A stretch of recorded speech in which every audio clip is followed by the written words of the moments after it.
মজার একটা ব্যাপার বলি যে ইউক্রেনের যে ভলোদিমির জেলেনস্কি আছে তিনি বলছেন যে ইরানের ড্রোনকে কিভাবে আসলে ডিস্ট্রয় করতে হবে, কিভাবে আসলে ঠেকাইতে হবে, এই প্রযুক্তিটা একমাত্র তার কাছেই আছে এবং সে এটা মিডিল ইস্টের যে দেশগুলো রয়েছে তাদেরকে সে সহযোগিতা করতে রাজি এবং তার জন্য আসলে একটা শর্তও দিতে।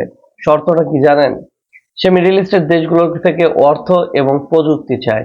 অর্থাৎ তাদের আসলে অর্থের অনেক সংকট রয়েছে এবং সেই সংকট কাটায় তোলার জন্য আসলে তারা অর্থ চাইতেছে এবং বিভিন্ন প্রযুক্তি চাচ্ছে মিডল ইস্টের কাছে।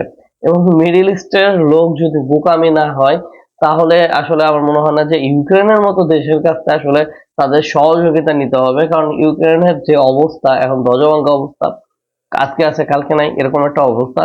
রাশিয়াও হামলা কিন্তু আসলে তীব্র করে দিছে এবং ইউক্রেনের বহুত অঞ্চল অলরেডি রাশিয়া দখল করে ফেলছে। ইউক্রেন খুব বেশি দিন আসলে আর টিকে থাকবে না।